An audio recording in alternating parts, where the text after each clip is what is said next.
Hello guys, இப்போ புதுசா release ஆன அனிமேவான I become a legend after my 10 years long last ஸ்டாண்ட்ன்ற அனிமேல இருந்து தேர்ட் எபிசோட் தான் பார்க்க போறோம். இதே மாதிரி ஆன்கோயிங்ல உள்ள பீக் அனிமேஸ் எல்லாமே நம்ம தமிழ்ல லேட்டஸ்ட் அப்டேட்ஸ் தான் கொடுக்க போறோம். ஸோ மறக்காம நம்ம சேனலை சப்ஸ்கிரைப் பண்ணிக்கோங்க. அப்படியே இந்த வீடியோ பிடிச்சிருச்சுன்னா ஒரு லைக்கை போட்டு விட்டுருங்க, நமக்கு ஒரு மோட்டிவேஷனா இருக்கும். வாங்க நம்ம கதைக்குள்ள போலாம். எடுத்தோடனே நம்ம காரனோட பொண்ணு நம்ம லக்கை பார்த்து கேட்கறா, நீ வந்து என் அப்பாவுக்கு இல்லீகலா பிறந்த பையன் தானே அப்படின்னு சொல்லிட்டு கேட்கறா. இப்படிதான் ஆரம்பிக்கிறாங்க. என்ன இல்லீகலா பிறந்த பையனா அப்படின்னு சொல்லிட்டு நம்ம ஹீரோ கேட்க, அவ சொல்றா, நான் சொன்னது கரெக்ட் தானே அப்படின்னு ஒரு பெருமையோட சொல்லிக்கிறா. இதை விட தப்பான கேஸிங் யாராலையுமே பண்ண முடியாது அப்படின்னு நம்ம ஹீரோ சொல்றான். அப்படின்னா நீ நான் போய் சொல்றியா அப்படின்னு சொல்லிட்டு இவ கேட்க, இல்ல எப்படி நீ ஃபர்ஸ்ட் இந்த முடிவுக்கு வந்த அப்படின்னு சொல்லிட்டு நம்ம ஹீரோ கேட்கறான். அதுக்கு அவ சொல்றா, எனக்கு இதுக்கு மொத்தம் 3 ரீசன் இருக்கு. அதுல ஃபர்ஸ்ட் ரீசன் என்னன்னா, அப்பா வந்து அம்மா வெளியில போற வரைக்கும் வெயிட் பண்ணிட்டு அதுக்கப்புறமா உன்னை உள்ளார கூட்டிட்டு வராரு. செகண்ட் என்னன்னா, நீ எப்ப வந்தாலுமே இவரு ரொம்ப சந்தோஷமா துள்ளி குதிச்சு சுத்திட்டு இருக்காரு. இதுல தேர்ட் ரீசன் என்னன்னு பார்த்தோம்னா, நீ 3 நாள் காணா போயிட்டேன்னா ரொம்ப கவலைப்பட்டு அவர் எந்த வேலையுமே சரியா செய்யல, எப்ப பார்த்தாலும் உன்னை பத்தியே யோசிச்சுட்டு சுத்திட்டு இருந்தாரு. அப்படியே நம்ம ஹீரோட மைண்ட் வாய்ஸ், அவன் என்ன என்னோட அம்மாவா இவ்வளவு கவலைப்படுறான் அப்படின்னு சொல்லவும், இவ வந்து என்னோட அப்பா ரொம்ப முட்டாளா இருக்காரு அப்படின்னு சொல்லிட்டு சொல்றா. நம்ம ஹீரோட மைண்ட் வாய்ஸ், போற போக்க பார்த்தா காரனோட ஃபேமிலி மொத்தமா கொலாப்ஸ் ஆயிடும் போல இருக்கே அப்படின்னு சொல்லிட்டு யோசிக்கிறான். அப்படியே நம்ம ஹீரோ சொல்றா, அவர் கவலைப்பட்டதுக்கு காரணம் வந்து நாங்க 10 வருஷத்துக்கு முன்னாடி ஒன்னா சேர்ந்து சண்டை போட்டோம் அப்படின்னு சொல்லவும், நீ சொல்றது எனக்கு ஒண்ணுமே புரியல அப்படின்னு சொல்லிட்டு இவ கேட்க, நம்ம ஹீரோ சொல்றான், நான் வந்து தெளிவா சொல்றேன். காரனும் நானும் வந்து அட்வென்ச்சரிங்ல வந்து ஃப்ரெண்ட்ஸா இருந்தோம். நான் பாக்குறத விட எனக்கு வந்து வயசு ரொம்ப அதிகம் அப்படி சொல்லிட்டு அவன் சொல்ல, இவ ஷாக்கிங்கா ஒரு லுக்க விட்டுட்டு அப்படி பார்த்தா, நீ என்னோட ஓல்டர் பிரதரா, நீ என்னோட அண்ணனா அப்படி சொல்லிட்டு கேட்கறா. அப்ப நம்ம ஹீரோ சொல்றான், நான் ஒன்னும் உன்னோட அண்ணெல்லாம் கிடையாதுன்னு சொல்லிட்டு இருக்கேன் அப்படி சொல்லவும், அப்ப நீ என்னோட தம்பியா அப்படி சொல்லிட்டு இவ கேட்கறா. அப்ப நம்ம ஹீரோ வந்து, நான் என்னோட ஏஜை பத்தி தானே இப்ப பேசிட்டு இருந்தேன் அப்படின்னு சொல்லவும், சரி நீ என்ன வந்து அக்கான்னு கூப்பிடு அப்படின்னு சொல்லிட்டு அவ சொல்றா. என்னடா இங்க நடக்குது, இவ ஏன் இப்படிலாம் யோசிச்சுட்டு இருக்கா அப்படின்னு சொல்லிட்டு நம்ம ஹீரோ குழம்ப, எனக்கு வேற வழியே இல்ல, நான் இவள்கிட்ட அதை காட்டியே ஆகணும்னு சொல்லி நம்ம ஹீரோ அவனோட அட்வென்ச்சரிங் கார்டை தூக்கி காட்டுறான். அந்த கார்டுல இருக்க நேம் லாக்ன்றதை காட்டிட்டு, இதுல மார்டன் எதுவுமே இல்ல, சோ நான் உனக்கு அண்ணனும் கிடையாது தம்பியும் கிடையாது நம்ம ஹீரோ சொல்ல, இவ என்னன்னா, அப்படின்னா அப்பா உன்னை வந்து குடும்பத்துல சேர்த்துக்கவே இல்லையா, நான் வேணா அவர்கிட்ட போயிட்டு பேசுறேன், உன்னோட அக்காவை நான் போயிட்டு பேசுறேன் அப்படின்னு சொல்லிட்டு இவ சொல்றா. இல்ல இல்ல அதெல்லாம் நீ பண்ண வேணாம் அப்படின்னு சொல்லிட்டு நம்ம ஹீரோ ஒரு வினோதமான லுக்கோட பார்க்க, இது வந்து அம்மாக்கு தெரிஞ்சு அவங்க கோவப்பட்டு அப்பாவுக்கு கண்டிப்பா தண்டனை கொடுப்பாங்க, இருந்தாலும் நான் அப்பாவுக்கு ஒரு லெசனை சொல்லி கொடுப்பேன் அப்படின்னு சொல்லிட்டு, நான் உன்னோட அக்காவை நான் இதை உனக்கு பண்ணுவேன் அப்படின்னு இவ சொல்றா. போற போக்க பார்த்தா காரனோட ஃபேமிலிக்கு ஒரு முடிவே வந்துடும் போல இருக்கே அப்படின்னு சொல்லிட்டு நம்ம ஹீரோட மைண்ட் வாய்ஸ், இங்க பாரு செலிஸ் அப்படின்னு சொல்லிட்டு நம்ம ஹீரோவை கூப்பிட போகும்போது, என்னை ஒழுங்கா அக்கான்னு கூப்பிடு அப்படின்னு சொல்லிட்டு அவ சொல்றா. அவ வந்து கஷ்டப்பட்டுக்கிட்டு அக்கா அப்படி சொல்லிட்டு கூப்பிடுறான். அப்படியே நம்ம ஹீரோ ஒரு சிக்னலை கொடுக்க, அங்க இருந்த ஆள் வந்து சரி போறேன் அப்படி சொல்லிட்டு கிளம்பி போயிட்டான். இப்போ நான் உங்ககிட்ட என்னோட சீக்கிரட்டை சொல்றேன் அப்படின்னு சொல்லிட்டு நம்ம ஹீரோவோட அட்வென்ச்சரிங் கார்டில் உள்ள சீலை எடுத்துட்டு ஒரிஜினல் நேமை காட்டுறான். அதுல இருக்கிற நேம் லக் லாக் பிரான்ஸ்ன்றதை பார்த்துட்டு, எஸ் ரேங்க் சோர்சரரா, சுப்ரீம் சோர்சரரா, ஆர்க் டியூக் லக் லாக் பிரான்ஸ்னா அப்படி சொல்லிட்டு அவ ஆச்சரியத்தோட பார்த்துட்டு, எப்படி இது அப்படின்னு சொல்லிட்டு அவன் கேட்கவும் நம்ம ஹீரோ சொல்றான், நான் கொஞ்ச நாளைக்கு முன்னாடி தான் டைமென்ஷனல் ரிஃப்ட்ல இருந்து வெளியில வந்தேன் அப்படின்னு சொல்லிட்டு நம்ம ஹீரோ சொல்ல, இதுக்கெல்லாம் வாய்ப்பே இல்லை, அப்படின்னா கிரேட் சேஜ் லக்கு என்னோட தம்பியா அப்படின்னு சொல்லிட்டு அவ போயிட்டு நிக்கிறா. அப்படியே நம்ம ஹீரோ, நீ இவ்வளவு பெரிய முட்டாளா இருக்கியே அப்படின்னு சொல்லிட்டு ஒரு ரியாக்ஷனை கொடுக்க, அவ வந்து சொல்றா, நான் அப்பயே நினைச்சேன் அந்த லக்கோட சிலை வந்து பாக்குறதுக்கு அப்படியே அப்பா மாதிரியே இருக்கு, சோ நீங்க ரெண்டு பேரும் அப்பா பையன்றதால தான் பார்க்க ஒரே மாதிரி இருக்கும் அப்படின்னு சொல்லிட்டு அவ சொல்ல, நம்ம லக்கு அப்படியே ஏஞ்சி வந்து இல்ல இல்ல அதெல்லாம் கிடையாதுன்னு சொல்லும் போது, நம்ம சிப்ளிங்ஸ் தானே, நீ என்னோட தம்பி தானே அப்படின்னு சொல்லிட்டு அவ கேட்கறா. நம்ம ஹீரோ, நான் அவனோட தம்பிலாம் கிடையாது அப்படின்னு சொல்லவும், அப்ப நீ என்னோட அண்ணன் தானே அப்படின்னு சொல்லிட்டு திரும்பவும் அவ கேட்கறா. நான் சொல்றத கொஞ்சம் கேளு அப்படின்னு சொல்லிட்டு நம்ம ஹீரோ மொத்த கதையும் ஆரம்பத்துல இருந்து சொல்றான். இப்பதான் இவன் மரமட்டைக்கெல்லாம் புரிஞ்சு போய், என்னை மன்னிச்சிருங்க கிரைன் சைட் லக்கு அப்படின்னு சொல்லிட்டு நம்ம ஹீரோட்ட மன்னிப்பு கேட்கறா. அப்படியே நம்ம ஹீரோ அவளை பார்த்துட்டு சொல்றான், இதனாலதான் உன்னைய காரன் வந்து அட்வென்ச்சரர் ஆக விடாம பண்றானோ அப்படின்னு சொல்லிட்டு யோசிச்சுட்டு இருக்கான். இருந்தாலும் உனக்கு ஒரு ஸ்ட்ராங்கான வில் இருக்கு அப்படின்னு சொல்லிட்டு நம்ம ஹீரோ, சரி வா நம்ம கொஞ்சம் வெளியில போயிட்டு வரலாமா அப்படின்னு சொல்லிட்டு அவளை கூட்டிட்டு வெளில கிளம்புறான். இப்ப அப்படியே நம்ம ஹீரோ சொல்றான், காரன் ஆல்ரெடி பயந்தா மாதிரி இவ ஏற்கனவே ரெஜிஸ்டர் பண்ணிட்டா அட்வென்ச்சரர் கில்டுல, சோ அதனால ஒரு பிகினர் அட்வென்ச்சரரா ஒரு ஈஸியான கில்டு ஜாபை எடுத்துக்கிட்டு இவங்க ரெண்டு பேரும் போறாங்க. எப்படியும் நான் இவளை கூட்டிட்டு வரலாம், இவ தனியா தான் போயிருப்பா, சோ அதனால நான் கூட வர்றதே நல்லது அப்படின்னு சொல்லிட்டு நம்ம ஹீரோ அவளை கூட்டிட்டு போயிட்டு இருக்கான். அப்படியே போற வழியில பார்த்தா வாட்டர் ஃபால்ஸ்ல ஜாலியா விளையாண்டுட்டு அப்படியே ஊர் சுத்திக்கிட்டே போறாங்க. அங்க இருக்கிற மக்கள்கிட்ட என்ன நடந்துச்சு அப்படின்னு சொல்லிட்டு விசாரிக்கும் போது, நிறைய மித்திக்கல் பீஸ்ட் வந்து காட்டுக்குள்ள திடீர்னு அப்பியர் ஆகுது. செர்பிரஸ், ஹைட்ரா, கிமேரா, சைக்ளோப்ஸ் அண்ட் பெரிய பெரிய டிராகன்லாம் கூட வந்திருக்கு. ஆனா அது மக்களுக்கு எந்த ஒரு பாதிப்பையும் ஏற்படுத்தல. வந்துட்டு அப்படியே தானா மறைஞ்சு போயிடுது அப்படின்னு சொல்லிட்டு சொல்றாங்க. அப்ப நம்ம ஹீரோனி வந்து கொஞ்சம் யோசிச்சு பாரு. அது வருது, மக்களுக்கு எந்த ஒரு ஆபத்தும் பண்ணல. அப்புறமா காணாம போயிடுது அப்படின்னு சொல்லும்போது என்னவா இருக்கும்னு சொல்லி கேட்கவும், அப்ப இவ சொல்றா, ஒருவேளை அது கென்ஜுட்சுவா இருக்குமோ, ஒரு இல்யூஷனா இருக்குமோ அப்படின்னு சொல்லிட்டு அந்த இடத்த நோக்கி போறாங்க.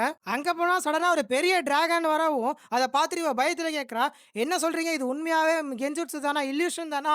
நல்லா பார்த்து சொல்லுங்க" அப்படின்னு சொல்லிட்டு பயத்தோட கேட்க, நம்ம ஹீரோ சொல்றான், "இதுகிட்ட இருந்து டிராகன்ட்ட இருந்து வரா மாரி எந்த ஒரு டென்ஸான ஃபீலிங்கும் வரல. அதே மாதிரி இதுகிட்ட லிவிங் கிரீச்சருக்கான ஹீட், வார்ம் இல்ல" அப்படின்னு சொல்லிட்டு நம்ம ஹீரோ சொல்றான். என்னதான் இருந்தாலும் இது ரொம்ப அக்யூரேட்டான இல்யூஷனா இருக்கு அப்படின்னு சொல்லிட்டு நம்ம ஹீரோ சொல்ல, சரி நீ போய் அட்டாக் பண்ணி சொல்லவும், இவ வேகமா ஓடி போய் அந்த டிராகன் மேல ஏறி அத தலைகிட்ட போய் அத அட்டாக் பண்றா. இவ அட்டாக் பண்ணும்போது அந்த ஸ்வாட் பட்டு அப்படியே ரிஃப்ளெக்ட் ஆகுது. அப்ப நம்ம ஹீரோ சொல்றான், நார்மல் இல்யூஷனால இந்த மாதிரி எதுவும் பண்ண முடியாது. இது வந்து ஒரு டென்ஸான மானாவால கிரியேட் பண்ண இல்யூஷன். சோ அதனால தான் அட்டாக் அது மேல பட்டு ரிப்பல் ஆகுது அப்படின்னு சொல்லி நம்ம ஹீரோ சொல்றான். அப்படியே அந்த டிராகன் வந்து ஒரு இல்யூஷனான ஃபயர் பிரெத்த வந்து இவ மேல போடுது. இவ நெருப்பு வந்துருச்சு அப்படின்னு சொல்லிட்டு கீழ உளுந்து புரண்டுட்டு இருக்கா. அப்ப நம்ம ஹீரோ போயிட்டு ஒரு மேஜிக் சர்க்கிள போட்டு அந்த இல்யூஷன் அப்படியே அனலைஸ் பண்ணி என்னன்றதை தெரிஞ்சுக்கிட்டு அதை அப்படியே ட்ரெயின் டச்ச வச்சு மொத்த மானாவையும் உள்ளார அப்சர்வ் பண்ணிக்கிறான். அந்த டிராகன் ஃபுல்லா மறைஞ்சு போனதுக்கு அப்புறமும் இவ இன்னும் நெருப்பு நெருப்புன்னு கீழே விழுந்து புரண்டுட்டு இருக்க. நம்ம ஹீரோ வந்து நீ எப்ப நிறுத்த போற அப்படின்னு சொல்லிட்டு கேட்டனா அவ ஏஞ்சி கேட்கறா, நான் எரிஞ்சிட்டு இருந்தேனே அப்படின்னு சொல்லிட்டு கேட்கவும், அது வெறும் இல்யூஷன் தானே முன்னே சொன்னல, அது இல்யூஷனா இருந்தா அதுக்கிட்ட நீ இப்படி தோத்து போயிருக்கே அப்படின்னு சொல்லி நம்ம ஹீரோ சொல்ல,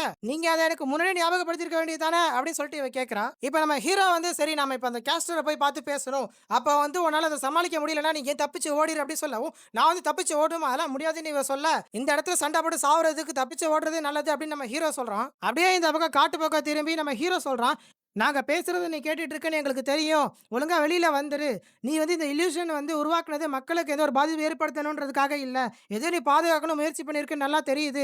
நாங்க வந்து நீ சொல்றத கேட்கறதுக்காக தான் வந்திருக்கோம். சோ வந்து வெளியில வந்து பேசு அப்படின்னு சொல்லவும், காட்டுக்குள்ள இருந்து ஒரு வாய்ஸ் மட்டும் கேட்குது. ஆமா நான் இங்க ஒரு முக்கியமான விஷயத்த பாதுகாத்துட்டு இருக்கேன். அதனால என்னால இந்த இடத்த விட்டு போக முடியாது அப்படின்னு சொல்லவும், நீ பேசாம வேற இடத்துக்கு போயிட்டு அதை பாதுகாக்கலாம்ல அப்படின்னு சொல்லிட்டு நம்ம ஹீரோ கேட்கறான். அதுக்கு திரும்ப அந்த வாய்ஸ்ல இருந்து சொல்லுது, என்னால அவ்வளவு ஈஸியால வேற இடத்துக்கு மூவ் பண்ண முடியாது அப்படின்னு சொல்லவும், நம்ம ஹீரோ சொல்றான், சரி அப்படின்னா நாங்க இந்த ஜாப் வந்து ஃபெயிலியர் ஆயிடுச்சு அப்படின்னு போயிட்டு கில்டுல சொல்ல போறோம் அப்படின்னு சொல்ல, இந்த பக்கம் இவ வந்து நம்ம ஹீரோ பிடிச்சிட்டு கதறா, என்னால ஃபர்ஸ்ட் ஜாபே ஃபெயிலியர் ஆயிடுச்சு, என் அப்பாட்ட போயிட்டு சொல்ல முடியாது, என்ன பண்றதுன்னு கத்தவும், நம்ம ஹீரோ அப்படியே திரும்பி சொல்றான், என்னதான் நாங்க இந்த ஜாப் ஃபெயிலியர் ஆயிடுச்சுன்னு போயிட்டு சொன்னாலும் அடுத்து வேற யாராச்சும் அட்வென்ச்சரஸா அவங்க அனுப்பி விடுவாங்க. அவங்க வந்து இந்த மாதிரி ஈஸியால போயிட மாட்டாங்க. உன்னோட சீக்ரெட் கண்டிப்பா ரிவீல் ஆயிடும். அவங்க வந்து சும்மா போகாம பிரச்சனை பண்றதுக்கு வாய்ப்பு இருக்கு, சண்டையை போடுவாங்க. சோ நாங்க வந்து இங்க பேசுறதுக்காக வந்திருக்கோம். சோ வெளியில வந்து பேசு அப்படின்னு நம்ம ஹீரோ சொல்றான். அப்படியே அந்த இடத்துல ஒரு போர்ட்டல் ஓபன் ஆகி அங்க இருந்து ஒருத்தன் வெளியில வரான். பார்த்தா தலையில கொம்புலாம் இருக்கு. அத செலிஸ் பார்த்துட்டு, நீ என்ன ஒரு ஃபீண்டா அப்படின்னு சொல்லிட்டு கேட்கறா. அப்படியே நம்ம ஹீரோ சொல்றான், உன்னோட கென்ஜுட்சு ரொம்பவே சூப்பரா இருந்துச்சு. அதை பத்தி நான் ரொம்பவே ஆச்சரியப்பட்டேன்.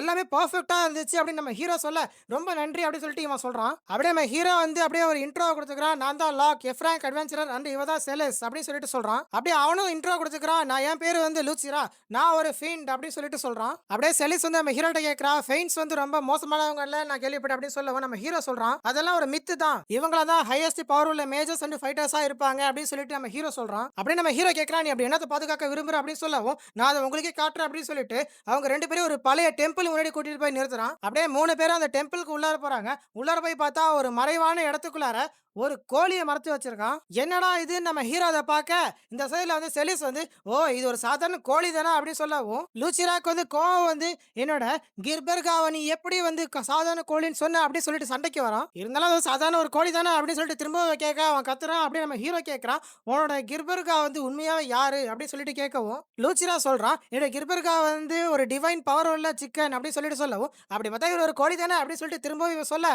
லூசிராக்கு வந்து பயங்கரமா கோவம் வருது. நம்ம ஹீரோ அப்படியே இவளோட வாயை மூடிட்டு, நீ அந்த டிவைன் பவரை பத்தி கொஞ்சம் சொல்றியா அப்படின்னு சொல்லிட்டு கேட்கறான். அப்ப லூசிரா சொல்றான், நானும் எங்க கிர்பர்காவும் எங்க சிட்டில வந்து ஜாலியா தான் வாழ்ந்துட்டு இருந்தோம். திடீர்னு வேம்பயர் வந்து அட்டாக் பண்ணி என்னோட மொத்த கிளானையுமே அழிச்சிருச்சு. அதனால கிர்பர்காவை வந்து என்னை பாத்துக்க சொல்லி என்கிட்ட கொடுத்து அனுப்பிட்டாங்க.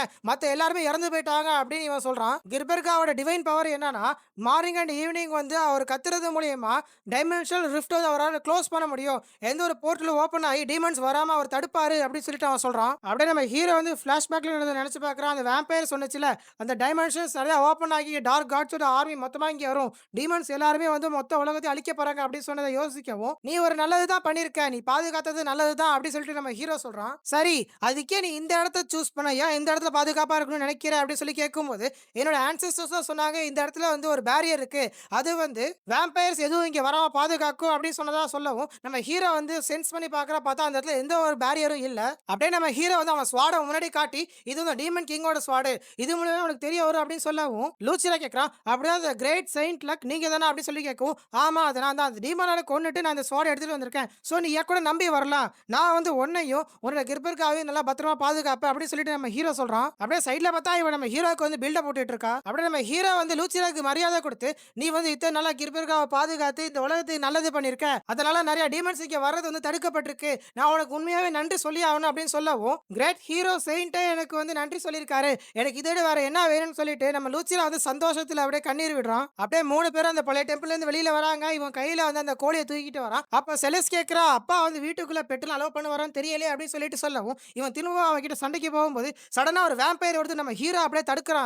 அதை அப்படியே தூக்கி போட்டுட்டு பார்த்தா திடீர்னு 3 வேம்பயர்ஸ் வந்து நிக்குது. அதுங்க வந்து உங்களோட பேர் என்ன அப்படின்னு சொல்லிட்டு கேட்கவும், நம்ம ஹீரோ வந்து லெசர் வேம்பயர் கிட்டலாம் நான் என் பேரை சொல்ல மாட்டேன் அப்படின்னு சொல்லவும், அதுங்க கோவத்தோட பிசிக்கல் என்ஹான்ஸ்மெண்ட்டை போட்டுட்டு நிக்குது. இவங்க லூசிராவை தேடி தான் வந்திருக்காங்க அப்படின்னு சொல்லிட்டு நம்ம ஹீரோ ஒருத்தர் கூட தப்பிக்க கூட கூடாது அப்படின்னு மேஜிக் ஆரோ யூஸ் பண்ணி அட்டாக் பண்றான். அது மட்டும் இல்லாம ஹெல் ஃப்ளேமை வச்சு அதுங்களை அதே இடத்துல எரிக்கிறான். அப்படியே சைடுல மரத்துக்கு பின்னாடி இருந்த ஒரு வேம்பயர் வந்து மேலே போயிட்டு மறைய ட்ரை பண்ணும்போது இந்த பக்கம் பார்த்தா இந்த கோழி வந்து சத்தமா கத்துது. அப்படி கத்தும் போது அந்த வேம்பயர் அப்படியே எரிஞ்சு போகுது. ஓ இதான் அந்த டிவைன் பவரா? இந்த பவர் இருந்துச்சுன்னா வேம்பயர் ஈஸியா கொன்றலாமே, அப்புறம் எதுக்கு வந்து இவரை பாதுகாக்கணும் அப்படின்னு சொல்லிட்டு செலிஸ் கேட்க லூசிரா சொல்றான், வேம்பயர்ஸ் வந்து டைமென்ஷனல் போர்ட்டல் ஓபன் பண்ணி அதுங்க மறைஞ்சு போகும்போது மட்டும் தான் இந்த டிவைன் பவர் ஒர்க் ஆகும். சோ அதனால அதுங்க நார்மலா இருக்கும்போது இது ஒர்க் ஆகாது. அதுங்க டிரான்ஸ்ஃபர்மேஷன் போட்டு மறைஞ்சு போக ட்ரை பண்ணும்போது தான் இந்த பவர் ஒர்க் ஆகும் அப்படின்னு சொல்லிட்டு லூசிரா சொல்றான். என்ன இருந்தாலும் நீ ஒரு பவர்ஃபுல்லான கோழி தான் அப்படின்னு சொல்லிட்டு செலிஸ் சொல்ல திரும்பவும் 2 பேரும் அடிச்சுக்கிறாங்க. அப்படியே வாங்க போலாம் அப்படின்னு சொல்லிட்டு எல்லாரும் கிளம்பி போறாங்க. அப்படியே வீட்டுக்கு போனா நைட் ஆயிடுச்சு. வீட்டு வாசல்ல வந்து சியா நிக்கிறா. அப்படியே செலிஸ் வந்து நம்ம ஹீரோ கிட்ட இவ யாருன்னு கேட்கும்போது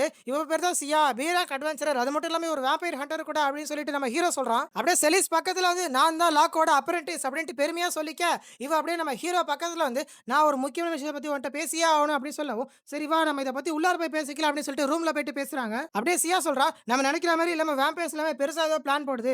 எல்லா வேம்பயர்ஸுமே வேம்பயர் ஹை லார்ட் தான் கண்ட்ரோல் பண்ணிட்டு இருக்கு அப்படின்னு சொல்லவும் நம்ம ஹீரோ எக்ஸ்பிளனேஷன் கொடுக்குறான். கிங்குக்குலாம் கிங் இருக்கா மாதிரி வேம்பயர் லார்ட்ஸ் எல்லாத்துக்குமே லார்டானதான் வேம்பயர் ஹை லார்ட்ஸ் அப்படின்னு சொல்லவும் இந்த எபிசோட் அதோட முடிக்கிறாங்க. எல்லா அனிமேக்குமே நம்ம சேனல்ல பிளேலிஸ்ட் இருக்கு. ஸோ மறக்காம போய் செக் பண்ணி பாருங்க. நம்ம சேனல்ல அடுத்தடுத்து வரப்போற ஆன்கோயிங் அனிமேஸ் எல்லாமே தமிழ்ல லேட்டஸ்டா அப்டேட்ஸா கொடுக்க போறோம். ஸோ மறக்காம நம்ம சேனலை சப்ஸ்கிரைப் பண்ணிக்கோங்க. அப்படியே இந்த வீடியோ பிடிச்சிச்சா லைக்கை போட்டு விட்டுருங்க. அடுத்து என்ன வீடியோ வேணுன்றதை கீழே கமெண்ட்ல போடுங்க. நெக்ஸ்ட் வீடியோல மீட் பண்ணலாம். அது வரைக்கும் see you later. Thanks for watching.